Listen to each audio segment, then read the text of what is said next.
So it's the month of May, starting this new series, Life in the Spirit. It's about the Holy Spirit. You know, as we talk about God, He is Father, Son, and Holy Spirit. Jesus had an amazing relationship with the Spirit. And because of that, you and I can have an amazing relationship with the Spirit. Just like any relationship, it takes time to invest in, right? You're not just naturally close to someone, like people that you don't know. You're not naturally close to them. You have to be introduced to them. You have to spend time with them. You have to build trust with that person, get to know their personality. God is a person, not a force, but a person. And so we have to take time, just like you would take time to get to know someone in your life. What does it take? You've got to sit with them. You got to hang out with them. You have to be intentional at turning your attention to them to acknowledge them. The challenge for us is God's invisible. We don't see God, right? So we're like, wait, look, so where's God? How am I going to have this relationship? Well, I can tell you where God is. God is within you. He's right there inside of you. And we have Jesus to thank for that. Jesus has brought all of us into a relationship with God, and it's up to us to acknowledge that and start building that relationship. And that's what today is about. It really is about building relationship with the right God, because there's a lot of gods on the market these days, okay? As a matter of fact, there's more gods than you can shake a stick at, okay? However, who is the real God, the God that we can trust, the God that we can build this personal relationship with, the God that Jesus revealed to us? Who is that God? So that leads to my big idea for today. If it ain't good, it ain't God. Now listen, that's a good, catchy slogan right there, isn't it? So I want you just to say that out loud with me. Are you ready? 1, 2, 3. If it ain't good, it ain't God. All right, listen, this is not English 101. This is not a grammar class, okay? So I give you permission to say that, all right? There was a man by the name of David Koresh. Now, you guys may recognize that name. Some of you won't, but kind of an infamous name. He led a group in Waco, Texas, way back in the day in the late 1980s and the early 1990s. He believed that he was hearing from God, 100%. He believed that he was hearing from God. And um, the he looks like somebody who's hearing from God, doesn't he? Sorry, David. Uh, but the group that he was leading was called the Branch Davidians. And he kind of inserted himself into this group and then started to get to know people there and kind of rose to power within that little group. And then over time, he began to be this dynamic, charismatic teacher within that group, the Davidians, the Branch Davidians. And over time, of course, it always ends the same way when it comes to cult leaders. He believed that his voice was God's voice.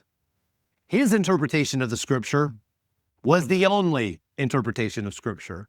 And so obedience to him meant obedience to God. And of course, what did this guy have going for him? Of course, he had to marry multiple women, and tragically, there were many that were underage. It's sad that it doesn't surprise us, right? But isn't it interesting that always the mindset that adopts these practices of, no, it's my voice, that's God's voice. My interpretation is the only interpretation. There's control, there's manipulation, there's fear, there is abuse in those environments. And this is the guy claiming to hear from God. Now, what I'm teaching you today, if those Branch Davidian adherents, if they could have heard this sermon, maybe we could have rescued those people. Because the way that played out was tragedy, because it ended with, of course, because David was preparing them all for the end of the world, as is usually the case with cult leaders. There's always some cataclysmic event that's on the horizon, and now we have to prepare. And so they're stockpiling weapons and provisions and supplies. And it culminated in a standoff with the FBI for 51 days. And the way that it ended, somebody somewhere started a fire, and the entire compound burnt to the ground. Over 70 people died, including children, in that tragedy. Why? because you have this guy claiming to speak for God, and everything that he is saying sounds nothing like Jesus. Hey, remember that first saying that we led with, if it ain't good, it ain't God. That is a good rule of thumb. I'm going to break that down, what that means exactly. So people aren't really asking, does God speak? The question is, how do I know it's God, right? I mean, you got somebody walking around there going, I'm hearing voices. You might question it, right? But what voice are we hearing? Okay, it's important because there are a lot of voices fighting for your attention. Isn't that true? Man, I feel for you guys. You get online, it's like this voice over here and this voice over there, and they're trying to draw you away into their perspective. And there are a lot of religious voices that do that. There's a lot of damaging religious movements out there that claim to speak for God. How do you know if it is God or not? I mean, because if they really are God, shouldn't I listen to them? Shouldn't I adhere to whatever they're telling me? Well, in John chapter 10, Jesus answers this question, and that is what we're going to look at. Now, guys, this is an important thing. Like, if you're not too familiar with the Bible, it's important for you to understand a lot of times Jesus will use an illustration, like a parable, a way to talk about something spiritual in a very natural, ordinary way that was familiar with the first century audience. So in this passage in John chapter 10, he's talking about sheep and shepherds. I mean, you guys know about shepherding, right? So I have to help you understand a little bit, because none of us are shepherds. We don't typically work with sheep. So it's a metaphor that he uses to explain something to us. He's trying to convey a truth. So you got John chapter 10, where he's explaining that. But what I need you to understand, the context for John chapter 10 is John chapter 9. It's John chapter 9. In other words, the chapter right before John chapter 10, because something powerful happens. This man who is born blind, he is born not able to see. Later in his life, he has an encounter with Jesus. Jesus opens up the man's blind eyes. So for the first time, he is seen. Now you would think, like if that happened right here today, wouldn't we all go bonkers? I mean, we would just, oh, that's amazing. We would all have smiles on our faces. We'd be giving each other high five. We would go, God, you're amazing. We would be hugging the guy who had his eyes open, right? Wouldn't that be the case? Wouldn't that what we would do? Of course, that's what we would do. It would be an occasion for celebration. But do you know what happened to this guy? The religious elite, the religious rulers who were called the Pharisees, who were at odds against Jesus because what they were interested in is not about promoting a relationship with God. They were interested in control. They were like, there's like a big group of David Koreshes, okay? They loved controlling people and putting fear and shame on people. You know why? Because that's how they stayed in power. That's where the money was, okay? So this poor soul, this guy, his eyes are open, and he's having a celebration, and he is met with opposition. The religious leaders pull him aside and interrogate this guy and start asking him all these terrible questions like, how are you now seeing? How were your eyes open? And he was like, I don't know. And Jesus did it. I can't tell you how this happened. And so they're interrogating him. And the reason they're interrogating him is because they want a reason to accuse Jesus. The real game in their mind is, we got to take Jesus out because Jesus is a threat to our power. Did you know Jesus is still a threat to religious power? I love that so much. I love that. I'm counting on it because there's a lot of religious institutions that put shame and condemnation and fear on people. And it hits me mad. It really rubs me the wrong way. It compelled me to move here to Ohio to promote a message of God's love and grace to liberate people out of a religious oppressive system. I am all about that. And I want you to be about that too, because Jesus is about that. So these Pharisees, the religious elite, the political power, they throw this guy out of the synagogue. Now, like throwing him out of church. Now, the reason that was a big deal is because that was his only community. That was his family. That's how He did business. That was all of his resources were there. So they booted him out of that system, out of the synagogue, and now he's all on his own. So Jesus, in response to this event of the Pharisees going crazy, this guy's eyes being open, he's seen for the first time, Jesus opens his eyes, which is an amazing event. Now the Pharisees are all mad at him and accusing him and treating him awful, and they kick him out of the synagogue. Jesus then shares this parable, this saying, and he's looking straight at the Pharisees when he's saying it. So as we read John chapter 10, I want you to have that in mind. Here we go. Very truly, I tell you, Pharisees. I mean, like, he's clearly addressing them, right? Anyone who does not enter the sheep pen by the gate, but climbs in by some other way, is a thief and a robber. Who do you think he's talking about? Who is he looking at? I mean, Jesus did not hold back. Like for you and I, it's lost in the flowery, poetic speech. But what is he saying to the Pharisees out of the gate? What is he calling the Pharisees? A thief, a robber. I mean, they know what he's saying. They're like, oh, yeah. They're like rolling up their sleeves. They want to take him out. The one who enters by the gate is the shepherd of the sheep. In other words, they have legit access. The gatekeeper opens the gate for him, and sheep listen to his voice. He calls his own sheep by name and leads them out. And when he has brought out all his own, he goes on ahead of them, and his sheep follow him because they know his voice. But they will never follow a stranger. Okay, so the first thing I had to do is I got to explain shepherding just a little bit. I know many of you are experts in this field, but I wasn't. So I had to do a little bit of research, okay? So in the first century, shepherds didn't drive sheep from behind. Like, come on, sheep, let's go. They didn't do it that way. You know what they did? They would get in front of the flock. They would get in front, and they led them from the front. And the sheep followed not because they were forced, okay? They followed because they recognized their shepherd's voice.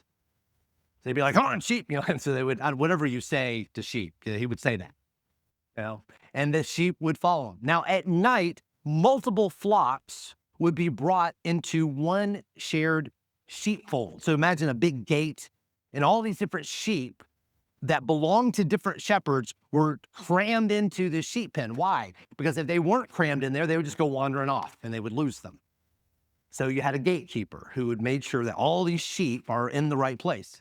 So you know how this would work? In the morning, the shepherd would come out because the sheep, he's got to take care of the sheep. They got to go eat. They got to go do their business.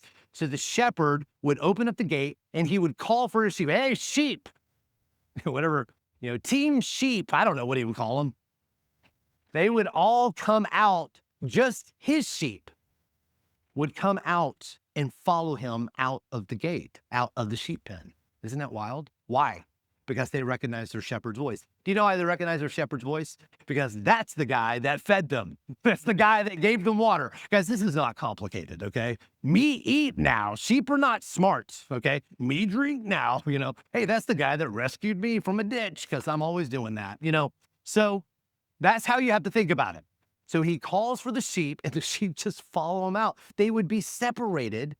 So the sheep that belonged to that specific shepherd, those are the only ones that would come out because those were the ones that recognized their shepherd's voice. And so Jesus says he calls his own sheep by name and leads them out. Out of where? So there's a sheep pen, right? Think about the context. Where was that blind man? What was he trapped by? He was in a religious system that was oppressing him. And Jesus is like, hey, blind guy, you can see now. Come on, follow me. And the blind guy's like, oh yeah, I'm following you. You're amazing. Let's do that again, right? So he follows him. So this guy who has been rejected and excluded by the religious power that is in place, Jesus is leading them out of a system of religious control, a religious oppression. Sign me up for that. I love that. Out of spaces that claim to represent God, but they don't sound like God. In other words, Jesus is not just forming a new group, he is freeing people from a distorted experience of God. Jesus is like, oh, that's not my Father. That's not who I am. Come out of that system and follow me. So in this parable, if you will, this saying, Jesus is the good shepherd. Now, we all know that. We call him the good shepherd. Notice good is right before shepherd. He's good. He is a good shepherd. He's a responsible shepherd. He is the one who leads. He knows his sheep. He protects his sheep. He gives his sheep life. He calls them by name. He leads them from the front. He knows them personally. He becomes familiar to them. Now there's this next character that is introduced. It is the thief. So let me keep reading. Therefore, Jesus said again, I am the gate for the sheep. All who have come before me are thieves and robbers. Remember that? He's like staring at them like, you guys, right? Okay. The thief, he comes only to steal and kill and destroy. I have come that they may have life and have it to the full. Now, in this, we know that the Pharisees are the thief. The thief is any voice that is claiming authority but produces harm instead of life. And so in this moment, Jesus is looking at the Pharisees. They didn't come through the gate. What did Jesus say? I am the gate. I am the gate. The Pharisees didn't come through the gate. What did they come through? They came in under the cloak of midnight, and they climb over the wall. I'm sure it was just like that. They climbed over the wall and they come in and they're trying to see sheep and take them. Why? Because the more sheep they have, the more empowered they can become. If I can deceive more sheep and if I can control more sheep, I will stay in power and I'll make more money and I'll have more influence. That is how the Pharisees are thinking. These guys are not good, not good. And so Jesus is saying, the thief, that's what he does. He doesn't come through the gate through me. He goes another route because he's looking out only for himself. They want to take what isn't theirs. And so a thief can enter the sheep pen, but he cannot lead the sheep because the sheep don't recognize his voice.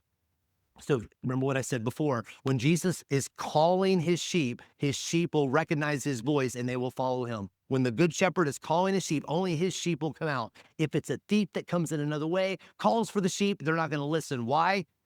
Because that's not their shepherd. They're going to ignore that voice. They're like, that guy, I don't trust his intentions. All right, so let's keep reading. I am the good shepherd. The good shepherd lays down his life for the sheep. But the hired hand is not the shepherd. So when he sees the wolf coming, he abandons the sheep and runs away. All right, so the question is, who is the hired hand? Notice Jesus says that when the hired hand sees the wolf coming, what does he do? He darts. He's like, I'm out of here. Now, the shepherd is the one who owns the sheep. The hired hand is what? An employee. Now, you think about it. Like, if you ever own your own business and you had to contract somebody, did those people that you contracted, did they own your business like you do? Did they care as much about your business than you do? Of course not, right? We see it all the time, like at a fast food restaurant or a restaurant. You've got somebody who's just doing a job. Like, I don't know. I just work here, right? Maybe you've said that. I may have said that a couple of times. Anyway, I just work here. I don't know. But the one who owns it, I mean, they got real skin in the game, right? So the shepherd is the one who owns the sheep. The hired hand is like, oh, there's a wolf. Not today, Satan. I'm out. So they run. But what is the one who owns the sheep? What is the one who owns the sheep? What does he do? I am the good shepherd. The good shepherd lays down his life for the sheep. Are you guys seeing the contrast? What does the hired hand do? I'm out. What does the good shepherd do? When the wolf comes, he lays his life down. What is the wolf? You guys remember what the wolf is? What is the wolf? What is the wolf? That's a good question, isn't it? What is the wolf? So the hired hand runs away. He is not there for that job. He's like, I'm going to save my own hide. So the wolf is the oppressive religious system coming after the sheep, The hired hand is like, I don't think so. I'm out because I'm hourly. I'm not on salary, so I'm out. I'm going to run out. Okay. But the one who has ownership, the one who has skin in the game, Jesus, who owns the sheep, there ain't no way he's going to let this wolf come in and devour them. This religious system, I'm not going to allow that to come in and devour my sheep, not on my watch. So what does it mean when he says he lays down his life for the sheep? What does it mean for the good shepherd to give his life to the wolf? What does that mean? This is what it means. The wolf is the religious system. The religious oppressive system that wants to steal the sheep for their own benefit. The good shepherd says, I will take your worst. Give it to me, wolf. Take me out. But there ain't no way I'm going to let you take my sheep. And so he gives himself over to the wolf, and the wolf devours him. And that's what that religious system did. Jesus gave his life over to this religious oppressive system that destroyed him at the cross. Do you guys remember that story? But in doing that, something powerful happened because Jesus allowed the wolf to devour him. The rejection, the violence, the system itself all turns on Jesus, and the wolf devours the shepherd. But what the wolf didn't know, what the religious system didn't know, that in devouring him, it was actually being defeated by him. It was in this act that he was going to liberate all the sheep. And taking a bite out of the good shepherd and seemingly destroying him, it was the way that he would once and for all liberate all of the sheep on planet Earth. He was leading them all out of that oppressive, religious, nasty sheep pen. And that's how he did it. Guys, that is pretty awesome. You guys still awake? I mean, that is amazing. Am I the only one that finds that remotely interesting? That is incredible. That is the moment. The religious system that excluded is exposed. The voices that condemned are silenced. The power of fear is broken. And now the sheep are no longer trapped. They are free from the thief. They are free from the wolf. The thief takes from the sheep. The hired hand abandons the sheep. The wolf devours the sheep. Poor sheep. They got a lot working against them, but the good shepherd lays down his life for the sheep. So a good way to measure if you're a part of an oppressive religious system or not is how much are they wanting to take from you? And how much are they giving to you? So how do I know if it's God's voice? How do I know? That's the question, right? How do I know if it's God's voice or not? Hey, it's a big idea for today. If it ain't good, it ain't God. Hey, can you say that with me one more time? 1, 2, 3. If it ain't good, it ain't God. So you don't discern God's voice by intensity.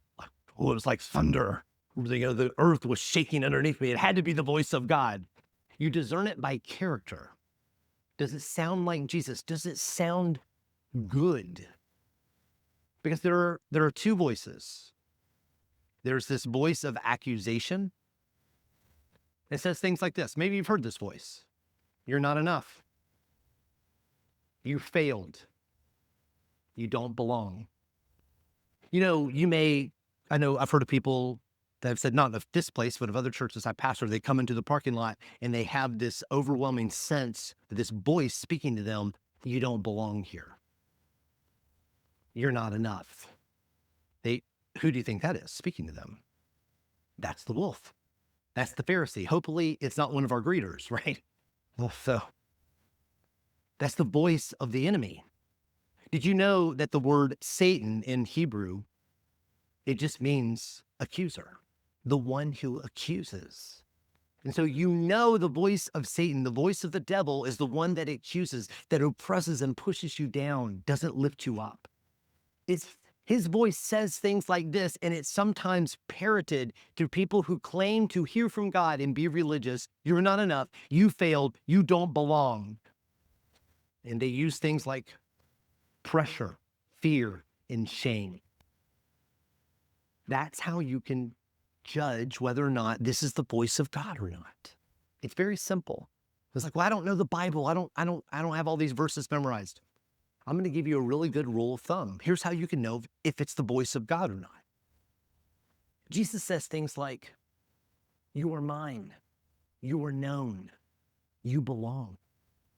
That's the voice of the Good Shepherd. The Good Shepherd makes you feel safe, not like you're in constant anxiety and running for your life. The Good Shepherd, when he speaks, he brings a sense of peace, a sense of clarity, a sense of wisdom, and a sense of love. When Jesus, the Good Shepherd, is speaking to you, it's like a warm oil being dropped sometimes in your heart. You can feel it just be distributed through your whole body, and just a sense of peace that brings relaxation, like, oh, it's all going to be okay. That's how you know it's the voice of God. And I got to tell you, you're not going to, just like any voice or any person, you don't get it overnight necessarily. It takes time to get to know someone's voice, right? How did the sheep know the shepherd's voice? Because they spent a lot of time with the shepherd and they heard his voice a lot. God is always talking to us, but we have to slow down long enough and come out of the noise, even of our own head, come out of the noise of social media, please, and just pause and be quiet. And if you're still long enough, I assure you, you will hear his voice. After surviving the Holocaust, Corrie ten Boom would travel and speak about God's forgiveness. Can you believe that? That's pretty amazing. And one night, following one of her presentations in Germany, there was a man that walked up to her, and she recognized him. She recognized this man. She looks right at him and immediately knows that he had been one of the guards at the Ravensbrück concentration camp. And she's looking at this guy like, wow, I cannot believe you're here. I'm shook. I can't believe you're here at my meeting. And he looks to her and says, ma'am, thank you for your message. It is a wonder to know that, as you say, all sins are at the bottom of the sea. But I must ask you, will you forgive me? This guy who hurt so many people that she loves is looking at her in sincerity, asking for forgiveness. And in that moment, she's looking at him, and everything rising up in her says, no, get out of here. He doesn't deserve it. Run. But then there was another voice that was rising up in her. And it was a voice that simply said two words: forgive him. Forgive him. And as much as she didn't want to ignore it, that was persistent. This guy was holding out his hand, extending kind of a friendship, like reconciliation. And she's looking at his hand, and she's looking at him with this conflict raging in her heart. And she says to herself, Lord, I can lift my hand, but Jesus, you must supply the feeling. In other words, I'm going to go through the motions, but I'm not feeling it. And as she extended her hand and met his, she describes this feeling this feeling of peace that just flowed through her arm and over her entire body. And she knew in that moment that as she extended forgiveness, that she had never known God's love so intensely as she did in that moment, right then and there. You see, one voice was telling her to condemn this guy and to abandon him and run for the hills. And another voice was saying, forgive him, and supplied the grace and the ability to do just that. So here's the question. How do we actually hear the voice of God? I'm going to give you these 3 steps. Very simple. First one is ask. God, will you speak to me? Seems simple enough, doesn't it? You just ask. The second one, this is the hardest one, is to wait. Now, I want to tell you, listen, a A lot of people feel like it's a big event. Like God's going to speak to me. It's this big event. I'm going to be like Moses on top of the mountain. It's going to be a big event. There's going to be thunder and lightning, and get that out of your head. It's not going to be like that. Okay. God's voice is sometimes in the stillness, in the quiet. So in waiting, you have to be still. Okay. Now, these first two steps might be something you got to work on. All right. Before you can do number 3, you might actually have to work on 1 and 2. Like, I believe God is good and I can ask him. I'm not afraid of God. I can actually talk to God and it's okay. Right. He wants me to talk to him. Right. And then I'm going to wait. I'm going to ask, like, Lord, speak to me. I need to hear your voice. And now I'm going to wait in the silence. And it's okay. Like, I'm going to give it 5 minutes. Let's see. 5 minutes. And that's okay. If that's all you can give him 5 minutes. There's no condemnation. Just do that. But don't be discouraged. Like, oh, I didn't hear anything or nothing happened. You know what's happening is that you are being intentional about breaking down whatever noise is in between your ears. Because I assure you God is speaking, but you're having a hard time tuning in. You're crazy. It looked crazy, didn't it? But you have a hard time. You have a hard time listening because there's so much noise that has built up over the years. Maybe you need a little bit of time to adjust yourself, to acclimate yourself to the voice of God, which is peace. Maybe you're not used to hearing peace. So you got to wait. And then you listen for good. You listen for good. Not just any voice. You listen for what is good. And what can come in those moments is peace, is clarity, is wisdom, is love. Those are the characteristics of God's voice. Sometimes it could be a simple word. It could be maybe a phrase. But what I have often found is when I stop, I ask and I wait, a lot of times what happens is it's like a rush of information that comes. All of a sudden, it's like it just comes cascading into my mind. And it's God speaking to me. Sometimes it's a feeling. Sometimes it could be a picture. And with that said, obviously, especially when it comes to direction in your life, it's always good to check with a friend. Hey, I feel like God has directed me here. What do you think? It's probably wise, if with big decisions, to share it with a friend. Because not every voice is the voice of God. And we need each other in community sometimes to detect what is God speaking and what is just my own voice. You know, for me, over the years, I've developed a habit of doing this. And you ever hear of like writing a letter to God? You know, you don't know if you've ever done that before, like, dear God, and you just like write a letter to God. You can do that. You can write a letter to God. Tell God how you're feeling. Maybe you think of it as a diary. I'm going to flip that on its head. You guys ready for this? We're going to flip it around and something that is a little more bold. How about writing a letter from God to you? You ever tried that before? What would God say to you? You know, you're not claiming to be a scribe of God or anything like that. This is just part of your devotional time, okay? But it's something that you can do as you quiet yourself, as you pause, as you begin to write, God speaking to you. What is God saying to you? What is coming out of you as you're writing? Is it a bunch of condemnation and shame? Well, that's not God, okay? Maybe you need to see that. Maybe you need to get that out of your system.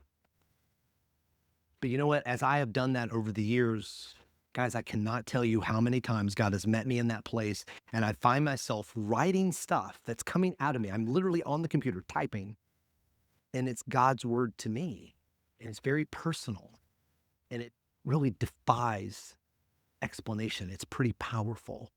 So maybe that's something that you can do, but whatever works for you is what you should do. We ask, we wait, and we listen for good, because we remember, if it ain't good, it ain't God. Would you stand with me?